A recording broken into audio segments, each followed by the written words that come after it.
Hi. Welcome to the class.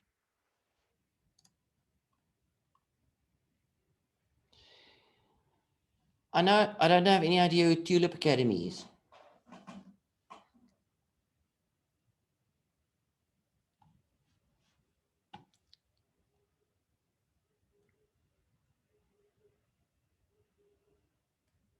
Good morning, this is Bernice.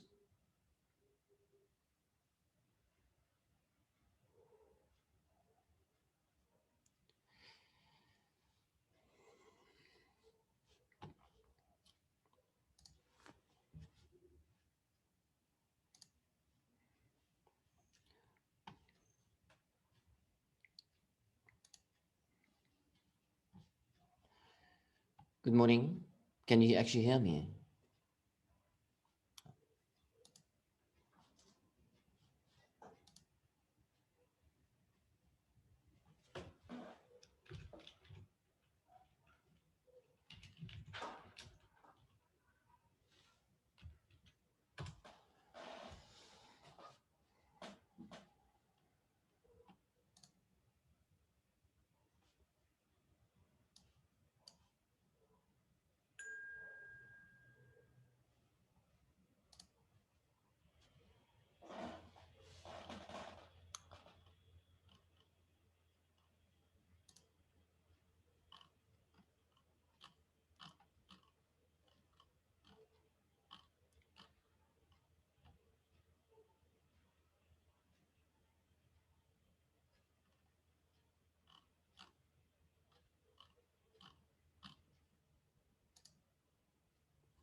Oh, hi, Kutso. I didn't know that.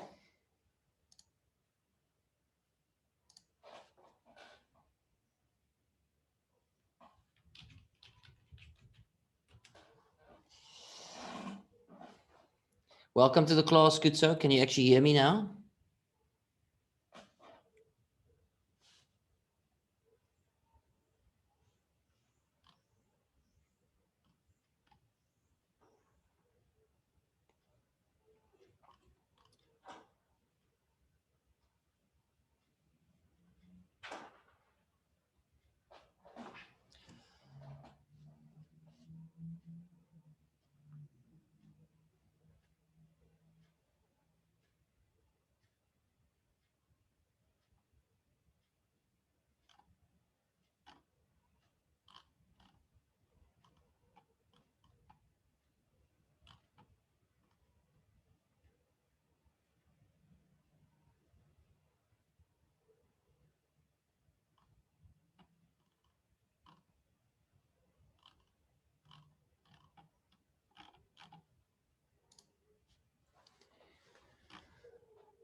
Hallo Shaal. Hello, is it Liesel?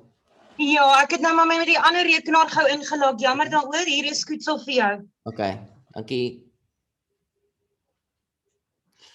Good morning, Kutso.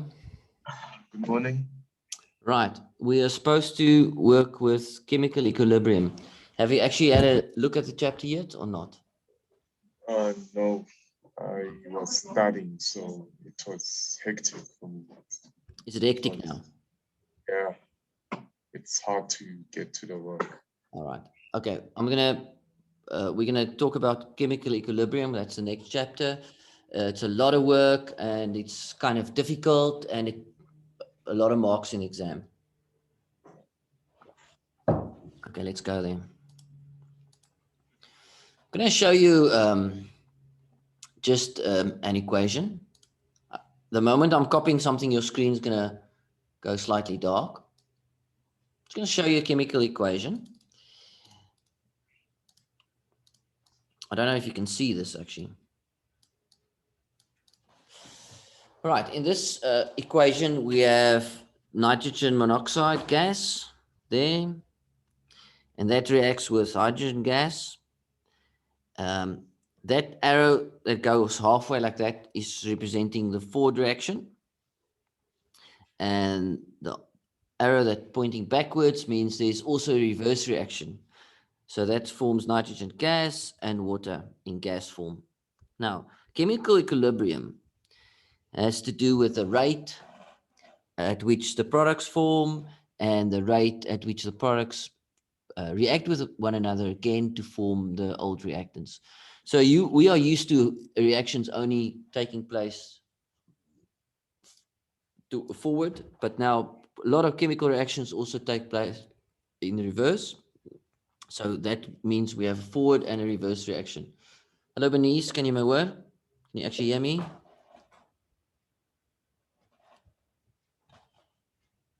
Let's get your mic going.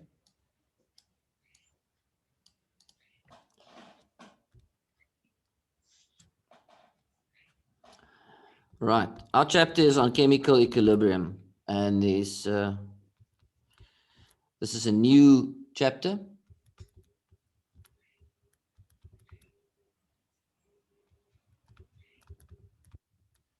Just give me indication that you can actually hear me, Bernice. You can't. Good, so you can hear me. Is that right? Yes, I can. Okay, chemical equilibrium. Now, we are used to chemical reactions just taking place in the forward direction. So if I react A with B, and I get A, B, 2, and all of them are gases, for instance, then this is called the forward reaction. But now, when a reaction takes place towards, if there's a forward reaction and the product also reacts again to form the reagents, then we have a forward and a reverse reaction. Now, when the tempo or the rate at which the forward and reverse reaction takes place at the same time and the rate is the same, then we say we have chemical equilibrium. So this chapter is all about what we can do to increase the forward rate or to decrease the forward rate or to produce more products or reagents. And I'm going to teach you some new stuff. Okay, let's look at that equation again. Nitrogen monoxide gas reacts with hydrogen gas, gives me nitrogen gas and water. Let's assume that in this reaction, delta H is smaller than 0. What does that mean? Can you remember that? Yes, sort of. Yeah. Exothermic. This is an exothermic reaction. In other words, heat is a product. When these two chemicals react with one another, there's a lot of heat that's given off. So that means exothermic. More heat is more energy is goes out of the reaction that's taken up.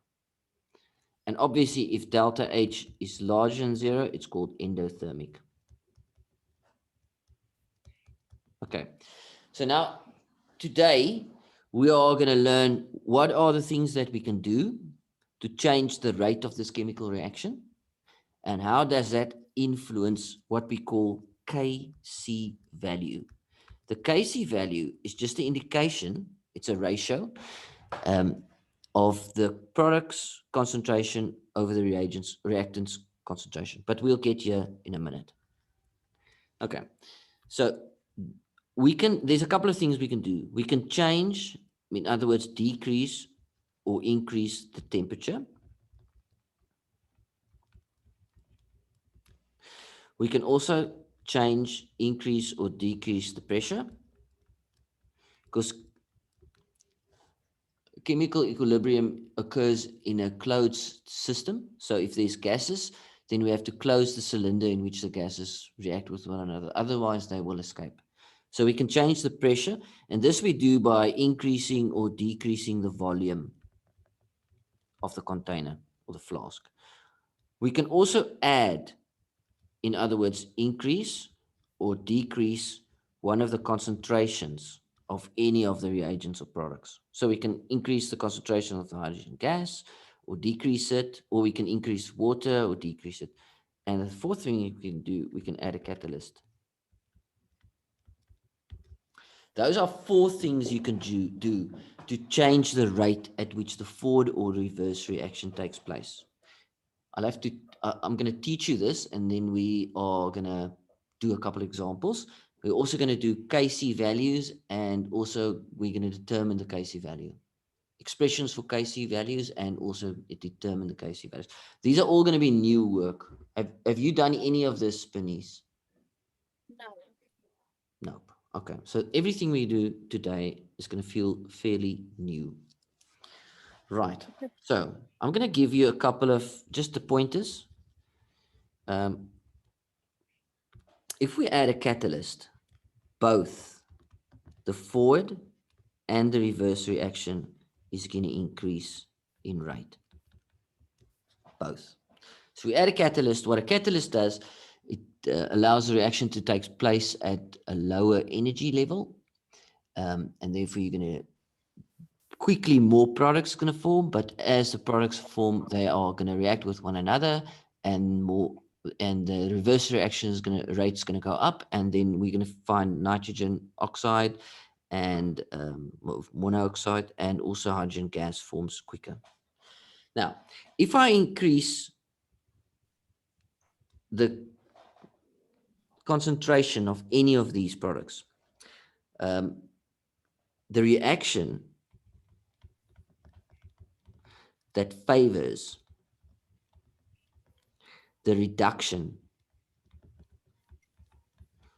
of the concentration is going to be favored. I will explain that now. I want you to make these notes after I'm finished, and then we're going to work with these notes. If I increase the pressure, let's say we increase the pressure. So increase the pressure. The side with the least amount of mole gas, is going to be favored. I'll explain this now. I just want to make you quick notes of this. If we increase the temperature, the endothermic reaction is going to be favored.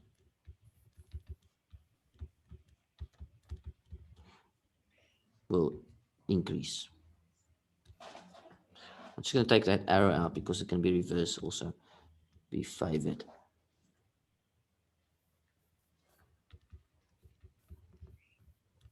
Just make a small note of that, just as a start.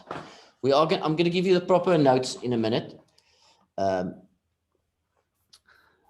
then we're going to do a couple examples of what it looks like and how we're going to do that.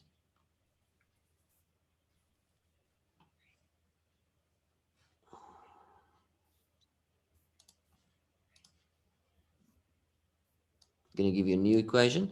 Just make those notes, and then you tell me when you're finished. We start with a new example, and then we're going to do all of them. I'm going to teach you about Le Chatelier's principle. I have to find that as well.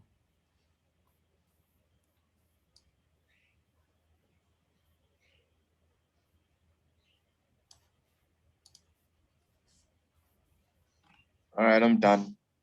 Yeah, me too. Okay.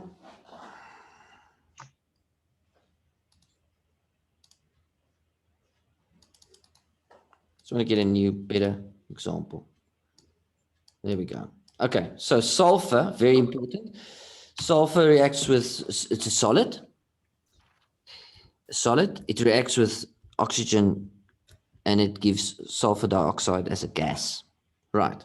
Okay, very important. Let me just find this. The Chatelier's principle. I just want to, that's something you have to learn. It will be a definition. Just going to paste the definition here.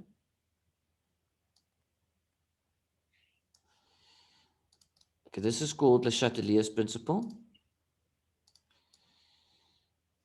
When an external stress, like the change in pressure, temperature, or concentration is applied to a system in chemical equilibrium, the equilibrium will change in such a way as to reduce the effect of the stress. So this is called Le Chatelier's principle. So what he says, if you change any of the following, either the pressure, the temperature, or the concentration in a system that's already in equilibrium, then that system will react against your change, basically. and it will reduce that what you've added. So if you change the pressure, the system is going to change in such a way that the pressure that you reduced is counted. And this is called the Chatelier's principle. You can just paste the name here. The Chatelier's principle. So I don't know why they've got large here. It's only the Chatelier's principle. Good. Okay, very important. Let's play around with this. 1. We are going to change. We are going to increase the pressure. And this we do by reducing the volume of the flask.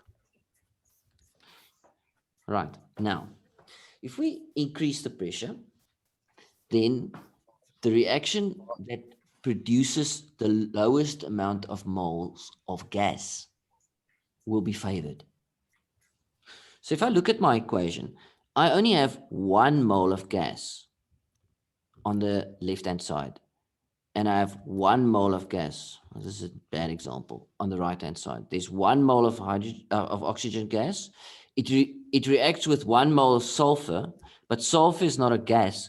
So the increase or decrease of pressure won't have any effect on the sulfur. Sulfur is just like a solid, and you can't change the pressure of the solid. So because there's 1 mole of gas on the left-hand side and 1 mole of gas on the right-hand side, an increase in pressure will have no effect. A decrease in pressure will have no effect either. Okay, I'll give you an example now where there's a difference in the mole of gas. Let's assume, I think this reaction is exothermic. So in other words, the forward reaction is exothermic.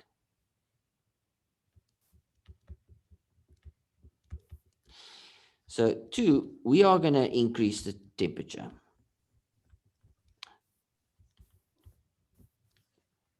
Let's see what effect that will have. Okay, you have to learn that the increase in temperature will favor the the endothermic reaction. Because the forward reaction is exothermic, it means that the reverse reaction is endothermic. Remember that, you did that in grade 11. If the forward reaction is endo, then the reverse is exo, or vice versa. So what that means is that the endothermic reaction will be favored, and that means that what? Which product will form in greater quantity then? If you increase the temperature, I will increase the reverse reaction. So the reverse reaction will be favored.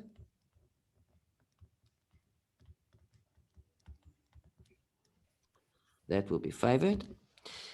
That means that more oxygen gas will form and more sulfur will form, and the concentration of the SO2 will decrease.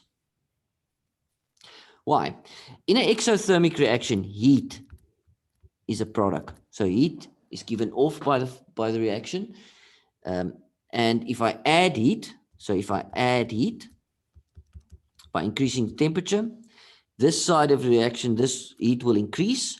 And according to Le Chatelier's principle, the increase of heat will be counted. And the only way that we can counter the increase of heat if we work the heat away. So if there's a reaction that takes place that absorbs heat, and the reaction that absorbs heat is the endothermic reaction, and that's the reverse reaction. Does that make sense? Not really, eh? Yeah. Okay. I'm going to paste you some notes now. We're going to work through it again. It is a jump that you have to take. This is difficult work or something that's very new. We can also increase the concentration of the oxygen gas. If I increase the oxygen gas concentrate, or the concentration, what will happen? According to Le Chatelier's principle, the stress or the change that you made by increasing the oxygen gas will be counted. And the only way that we can counter that is by making a reaction as to use up the increase of oxygen gas. So the forward reaction will be favored. Why? If I increase the concentration of the oxygen gas, the sulfur will quickly react and counter that increase. And that means more of the products will form. The forward reaction will be favored and more SO2 will form. So if I increase that, the forward reaction will be favored. So let's take the notes. I'm going to give you some gases now, a new equation with new notes, and we run through those four things again. The fourth thing we're not going to do, we're not going to talk about catalyst because a catalyst will increase both forward and reverse reaction rates. So let's run through a couple of notes.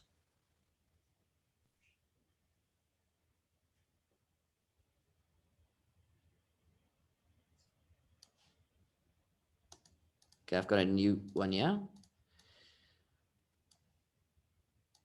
Right, in this reaction, sulfur dioxide gas reacts with oxygen gas and gives me sulfur trioxide.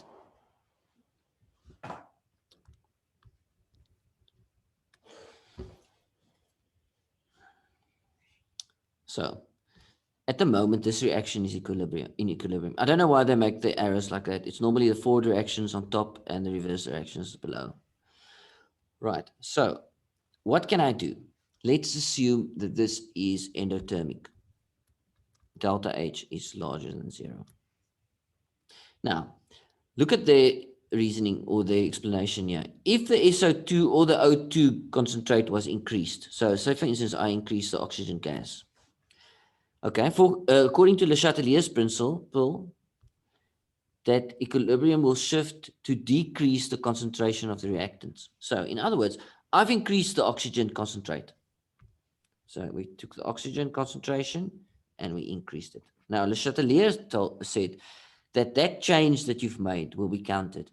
In other words, the equilibrium will shift in such a way as to decrease the concentration of the oxygen. You increased it, and the reaction will respond and decrease your change. You increase the concentration, the reaction will try and decrease it. The only way to decrease the concentration of oxygen is to make these two reactants react with one another. And that will immediately allow for more SO3 to form. So that means the forward reaction will increase. And by increasing the forward reaction, the SO2 and the oxygen gas will decrease. What happens if I increase the temperature? Will the forward or the reverse reaction be increased or favored? Well, this is an endothermic reaction. That means heat is absorbed. So if I increase the heat is like a product, like a reagent. If I increase the heat, this reaction will counter the increase of heat by working the heat away. Or you can just remember that increasing the heat or the temperature will always favor the endothermic reaction. And according to delta H larger than 0, my forward reaction is endothermic, so the forward reaction will be favored. Okay, let's increase the pressure. Right, at the moment, I have 3 mole of gas at my reagents. There's 2 moles of SO2 and 1 mole of oxygen. So there's a big balloon containing 3 moles of gas. That's my forward and reverse reaction. And then I have 2 moles of gas as a product. By increasing the temperature, you will favor the side with the least amount of mole gas. So this side will be favored. That means in order to do that, the forward reaction must be favored, or the forward reaction rate goes up. So the forward reaction rate goes up. Would you understand that if you learn that? Yes. Okay, I'm going to copy these notes that you can write down, and we're going to use them to explain.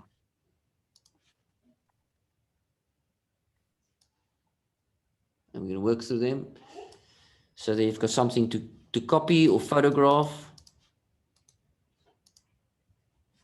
Okay, if the concentration of a reactant is increased, the equilibrium will shift in direction of the reactant that uses the reagents. So that the reactant concentration decreases. So if you increase any reactant, let's make our own formula. A2 plus B forward, they are all gases for now. and gas gives me AB2 gas, and therefore I have 2B there. So I have 3 mole of gas on this side and 2 mole of gas there.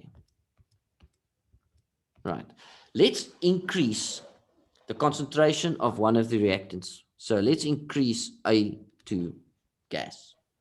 If we increase that, the equilibrium will shift in the direction of the reaction that uses the reagents. Okay, so what will happen? This, I don't like the way they said it there. But bottom line is, if you increase the concentration of the A2 gas, that concentration increase that you've done will be counted. And the only way that can be counted is that if A and B reacts with one another, and therefore more AB is formed. So the forward reaction is increased in rate. Does that make more sense? Good, so. Yes. Okay. Now you're going to explain to me what happens if I decrease the pressure. Increasing the pressure will favor the side that has the least amount of mole gas.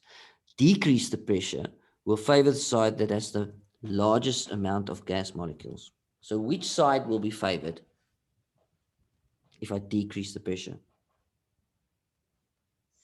Left or right? East and Come. pretty If I increase the pressure, it's left left, eh? side. Yeah, left It's side. left. The reverse reaction will be favored. Why? The reverse reaction has the largest amount of mole gas, and if I decrease the pressure, the side with the largest amount of mole gas will be favored. Right. I'm gonna say this is exothermic. I'm gonna increase the temperature. Which side will be favored? Forward or reverse reaction?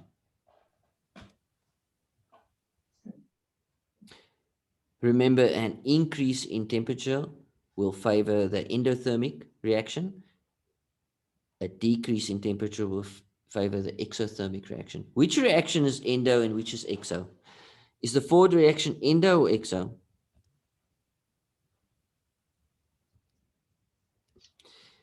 That means exothermic. So the Yes. forward is X and the reverse is endo. Endo. So increase in temperature will favor the endothermic reaction, and therefore the reverse reaction will be favored. Okay, these are small 1 and 2 mark answers. 1 mark for which side will be favored, and 1 mark for the reason. So if I decrease the pressure, like in this example, they'll ask you, will the forward or reverse reaction be favored? 1 mark if you say reverse reaction, 1 mark if they ask for reason. And the reason will be, by decreasing the pressure, we will favor the side that produces the most amount of moles of gas, and therefore the reverse reaction will be favored. It's only these 3 that you have to know for now. Okay. Now I'm going to give you, I'm going to teach you how to write Kc values and what a Kc value is. I'm just going to paste a new one, example.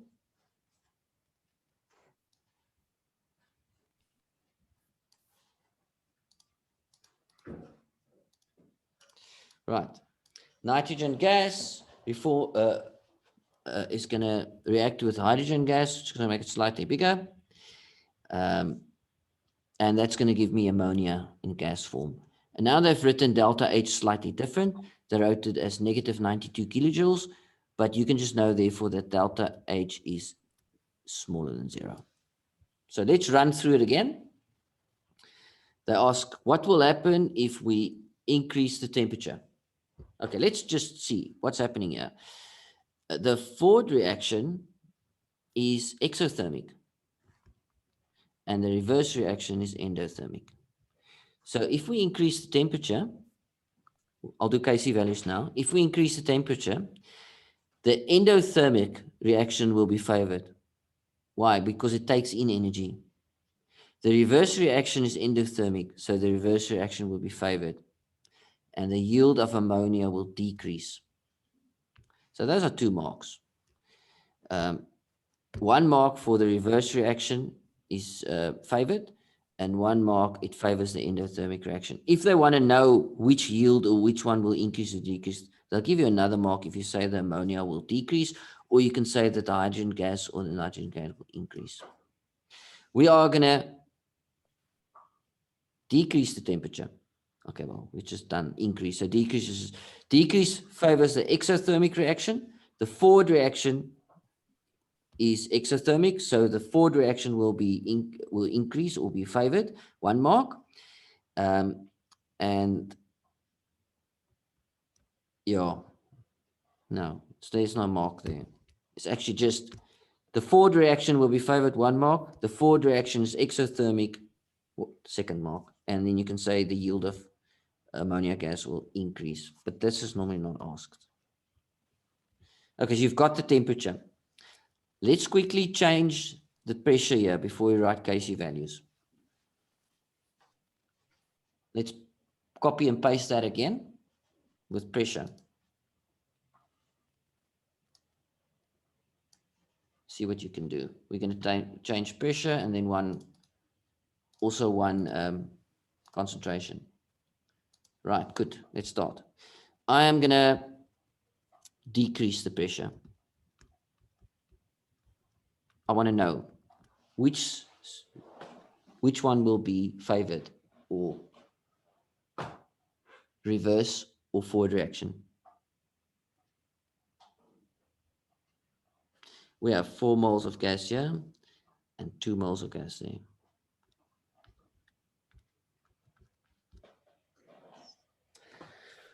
I always work with the positive first. If you increase the pressure, what will happen? The side with the least amount of moles will be favored, so the forward reaction will be favored. Therefore, if I decrease the pressure,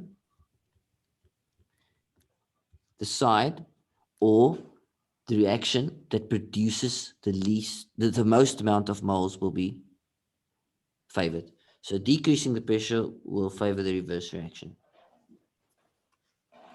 Okay, now, if you write a Kc expression is just the equilibrium constant. It's just the indication of what is the ratio between the concentration of the products that are forming divided by the ratio of divided by the concentration of the reagents.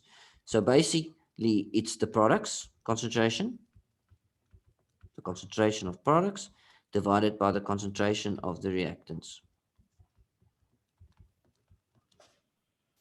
Okay, so my Kc expression will look like this. It's the ammonia gas to the power of 2. That's got to do with probability theorem. You don't have to know that. You're just going to take the amount of moles and use it as a power. Divided by nitrogen gas concentrate times the concentration of the hydrogen gas to the power of 3. Just look at that and make that note.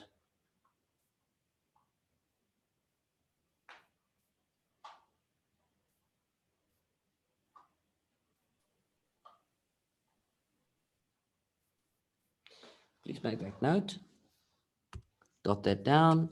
And then we're going to do the sums. So there's a lot of sums here. And they are between 5 and 7 marks each. So that's my Kc expression. I'm going to show you 2 ways to calculate that. So they might say 1.1. Write an expression for the Kc value. And that we've done there. That will be 1 or 2 marks. Okay, 1.2. If we add, let's for instance, 2 mole of nitrogen gas and 1,5, let's make it just 1 mole. And let's make it 2 mole of hydrogen gas in a 2 cubic decimeter flask, what will the Kc value be if there is 0.5 mole of hydrogen gas at equilibrium? So we've added 2 moles of nitrogen gas and 2 moles of hydrogen gas into one container. They will react with one another and ammonia gas will form. But at equilibrium, we're at 0.5 moles of hydrogen gas. I just want to make sure that will work. Yeah, it looks like it. What will the Kc value be? So basically what they want is, they want you to get the concentration of the ammonia gas at equilibrium and divide that with the concentration of nitrogen gas to the power of 1 times hydrogen gas to the power of 3. Okay, in order to do that, you have to set up a table. A table is just there to make like order to all your calculations. You can either work in concentration in the table or mole, but I'm going to start with the first one and just work in mole. So I have nitrogen gas, hydrogen gas, and ammonia. And the ratio is 1 to 3 to 2. So this is called like an ICE table, ICE. And if I work in mole, I'll have a third or a fourth part of the table. So I'm going to start working in mole. And then our E is for equilibrium. And our last one, I'll convert it all to concentration, mole per cubic decimeter. So I stand for the initial amount of mole. So the initial amount of mole of nitrogen gas is 2. The initial amount of mole of hydrogen gas is also 2. And initially, we have 0 ammonia in the flask. Why? Ammonia hasn't formed yet. Then at equilibrium, there's 0.5 mole of hydrogen gas. Okay, right. So basically what happened, 1.5 mole of hydrogen gas was used up. So if I started with 2 and I ended at equilibrium with 0.5, we agree that you've actually used up 1.5 mole. Is that right? Answer me, please. Yes. Sort of logic, Kutso? Yeah, I'm Okay. seeing it. Pardon? I'm kind of seeing it. Okay. All I'm doing at the moment, this table might look scary, but all I'm doing, I'm just taking all the information in that sum and I'm just putting it in table form. You can do it without the table, but the table, like ordinance, gives you a bit of order to all your calculations. So look at this. The ratio of hydrogen gas to ammonia is 3 to 1. That means there will be 3 times less nitrogen gas. So what is 1.5 divided by 3? It's 0.5. So basically, I've only used up 0.5 mole of nitrogen gas. And the ratio between nitrogen gas and ammonia is 1 to 2.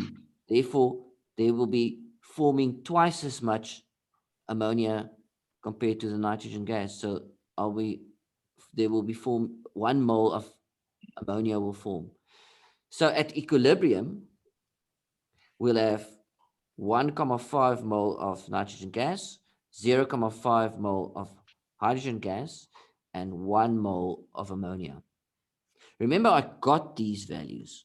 I got that value, I got that value, and I got that value in the sum.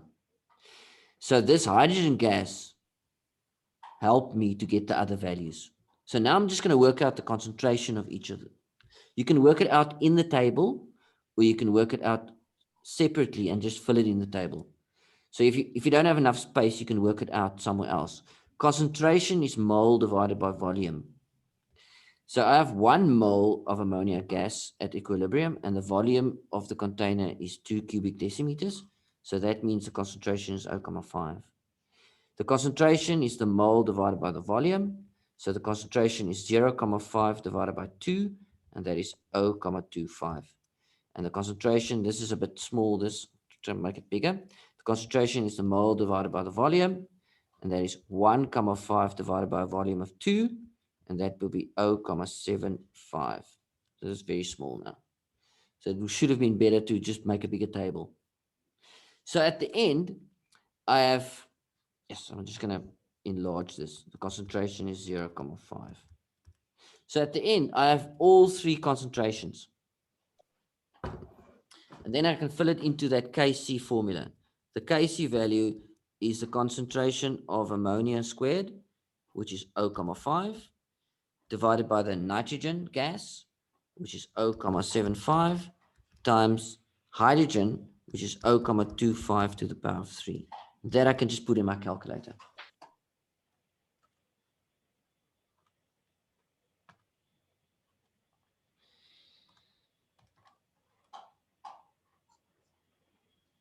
Oh, it's 7.5 here. Sorry, it's not 7, it's 0.75.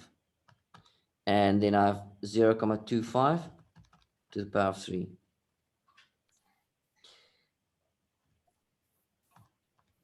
I'm stuffing it up, this calculator. Do you have an answer?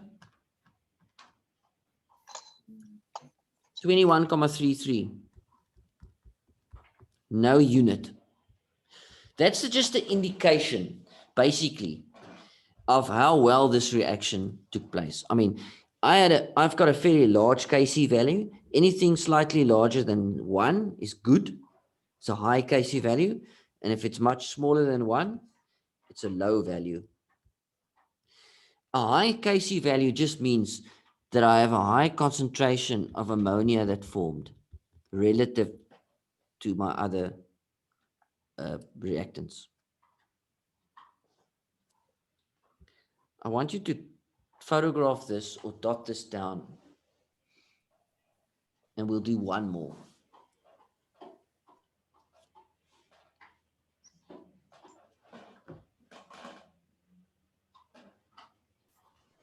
This is all new. I'm introducing the chapter to you.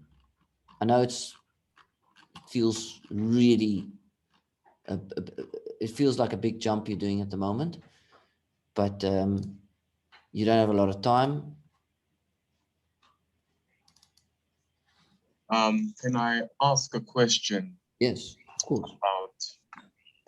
About the NH3, because I just want to make sure. Yes. There is a minus. There is a minus, and then there's a plus with the NH3. Is that the? Oh, what's this? Minus just means I've used some of it. I started with 2 moles. Look at the hydrogen. We started with 2 moles of hydrogen gas, and the sum tells us we're ending off with 0.5 at the end. That means I've used up 1.5 moles of hydrogen gas, and that's why I've got a negative there. Oh, okay. You don't have to put the negative there, but it's easier for you to see what happened. 2 minus 1.5 gives me 0.5. Also, I started off with 2 moles of nitrogen gas, and this ratio here, I got out of that mole ratio 3:1. So if I used up 1.5 moles of hydrogen gas, I will use up 3 times less of nitrogen gas, and therefore I have minus 0.5. And that minus 0.5 helps me to get this value that I need at equilibrium. All right. Good. Did you write this down? Yes. Okay, let's do another example. So you'll find there's 2 different examples. One asks you to work out the Kc value, and the other example is going to give you the Kc value. As soon as it gives you the Kc value, you'll find out the sum is slightly harder. But you're going to like these sums. Maths is great. So, I mean, the more maths we can add to the chemistry, the less stuff we have to study off by heart. Right, there's a new formula. Right, and they tell you that initially we have 2 mole per decimeter cubed of COF2 gas in what? In a flask. Right. Okay. I want to know if the Kc value is 9, what would the concentration of CF4 be at equilibrium? This is a harder sum.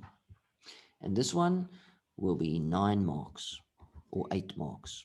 I'm not 100% sure. Between 9 and 8 marks. Okay, why? One is we need to write a Kc expression because this is what we're going to use to calculate this. And that's the concentration of the CO2 gas times the concentration of the CF4 gas divided by COF2 to the power of 2. Basically, this tells me that I need all 3 of these concentrations at equilibrium. The second thing that I see is that I was given a concentration initially, but not the volume of the flask. That means I can't determine the mole. So I have to set up a table in concentration values, not using mole values. But it's not a problem. Setting up a table with concentration values is easier because then I only have 3 lanes, not 4 lanes to fill in. So I have COF2, CO2, and CF4. And they react 2 to 1 to 1. And this is ICE. But in this case, I'm going to work with concentration, moles per cubic decimeter. Mole cubic decimeter. You're going to write a bigger table than I am. Mole per decimeter cubed. Right, what do we have? Initially, we have 2 moles. And we have 0 and 0. Why? Because that's this product, the reactant is the only thing I put in the flask initially. There was 0 CO2 and 0 CF4 gas. Carbon fluoride gas. Okay. Then, now what? We've got nothing else. So, I'm going to do this. Now, you must look what I'm doing here. I'm going to say, let's assume that I'm using up X amount of moles. Then, this one will become more, and this one will also increase by half of what this one decreased, because 2 to 1 to 1 will give me then a half X plus a half X. Do you agree? If I use 1 mole here, I will get a half there and a half there. But I don't want to use those units. Why? Because those are fractions. So I'm going to change this one. I'm going to say, look, I haven't used up 1 mole. I've used 2 X's. Then this one will increase by half of that, and this one will also increase by half. Do you understand this ratio? If there's 5 moles of this, then it will produce 2.5 moles of that and 2.5 moles of that. Okay, so now at equilibrium, I have 2 minus 2x of concentration. I have x here and x there. Look at that table and ask me if there's something that you don't understand. Where did I get this x's? I just said, let's assume 2x is used of the COF2. Therefore, 1x of CO2 will form and 1x of CF4 will form because of the mole ratio. And this will give me x's in my concentration. But that's not a problem. I'm going to fill in the equation, 9, because the Kc value is 9. And then I'm going to multiply x with another x. This one is x, that one's x. And at the bottom, I have 2 minus 2x squared. So I have 9 equals x squared over 2 minus 2x squared. I'm going to take the root on both sides. So 3 equals x over 2 minus 2x. And then I'm going to multiply the 3 with that denominator. Just simple maths. 6 minus 6x is x. 6 is 7x. So therefore, x equals 6 over 7. What's that? It's 0,8571 mole per cubic decimeters. Okay, so what's the question? The question is, what is the concentration of this one at equilibrium? Therefore, the CF4 concentration equals 0,86 moles per decimeter cubed. So you get 2 marks here somewhere for writing this Casey expression. You get 1 mark for the answer. You get 2 marks here for filling in that table correctly. And you get 1 mark somewhere for calculating. So this is less. 2, 4, 6. 6 marks. Oh, so it wasn't 8 or 9. So where's my missing marks? Don't know. Probably a mark here for that part. So it's 7 marks.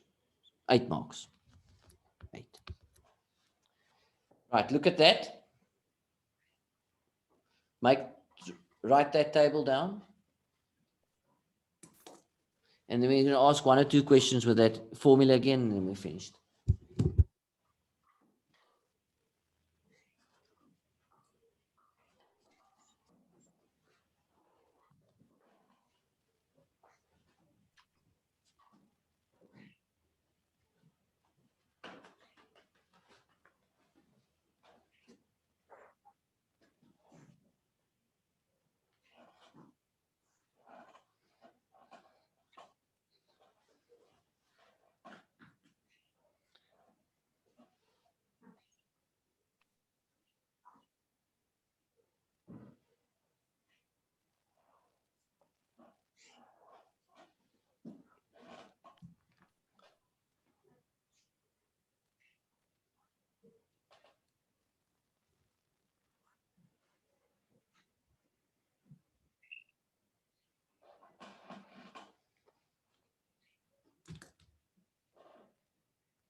What subjects are you writing in the next couple of days? I'm writing. Well, next week I'm not writing. Not right. Yeah, next week. Next week I'll be writing English, Afrikaans, and life science. Oh. Yes, me as well. And then the week that's coming up, I'm writing CAT. But I'm gonna go to the doctor in Pretoria. So Okay. Right. Always just give me heads up early in the week if you can't make your normal class times. Okay.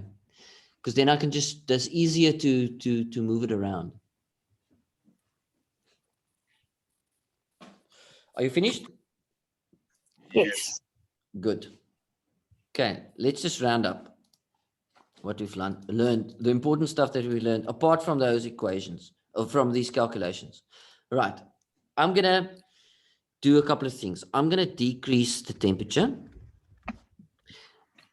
Later, I'm going to increase the pressure. Right? I'm also going to increase the concentration of the CO2 gas. And the 4th thing I'm going to do, I'm going to add a catalyst. I want each of you on your own just to make an arrow like this. That means, this means forward reaction is what? is favored. And that would mean reverse reaction is favored. So I just want you to find out if the reverse or the forward reaction is going to be favored. And maybe you can just think in your head why, because that's part of the theory you're going to study, why.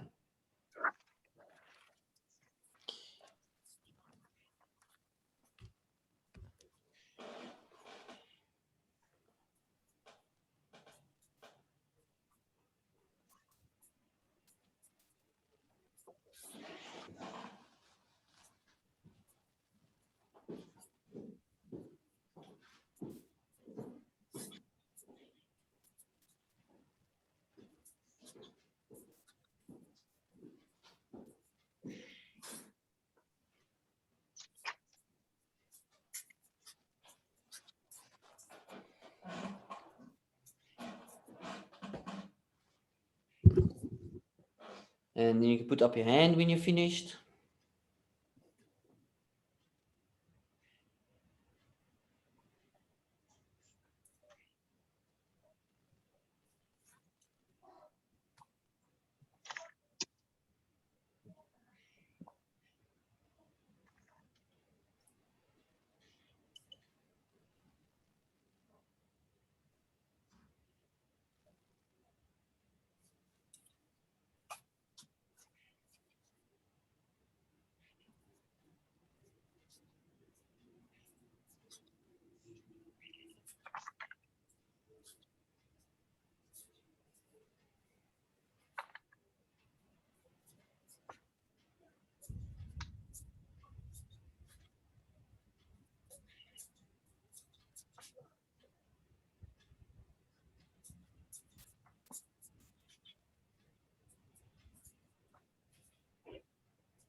Okay, finished?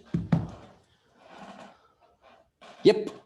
I'm just going to look at the reaction, and delta H is a positive value, so it's larger than 0. So my forward reaction is endo. So reverse reaction is exo.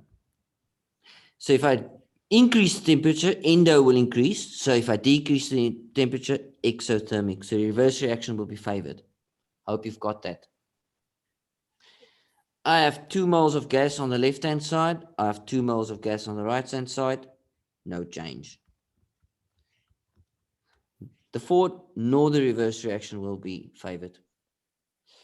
I'm increasing the concentration of CO2 gas. The only way to get the concentration down is for the reverse reaction to take place and move the CO2 away. So the reverse reaction will change. Adding a catalyst, both the forward and reverse reaction will be favored. Do you have that? Good job. Last one. Pardon? I missed the last one. Yeah, it's fine. The last one you're going to never forget. A catalyst basically favors both reactions. Reverse. The rate of both reactions goes up. So none is favored. It's just the rate of both goes up. So no, both is favored. Favored is F. Okay, cool. Look, what I actually wanted to do today, would achieve, is just to show you there's a huge chapter on chemical equilibrium that you need to do before the exam. It's not possible for us to teach through the whole chapter in the limited time we've got. So if you find time during the next couple of days, it's just to go through this whole section on graphs that's quite involved, that you must be able to do also. Because you're going to make graphs out of these changes. If I change the temperature, then the graph will change. It will go up and down. stuff like that. It's not easy. It's just a lot of work. Okay. I see you next week. I think I've got a table or something when I see you next time. I'm seeing you on the 27th of May. And then 3rd June, 10 June, 17 June. Okay. So there's lots of lessons left, but we have to do lots of revision as well. We are finishing, we finished the pH calculations. Is that correct? Yes, we did that. Yeah. So we're going to have another lesson on chemical equilibrium. We're going to look at the graphs next week. Okay. Okay, good. Have a nice weekend. Thank you. You too. Thank you. Bye.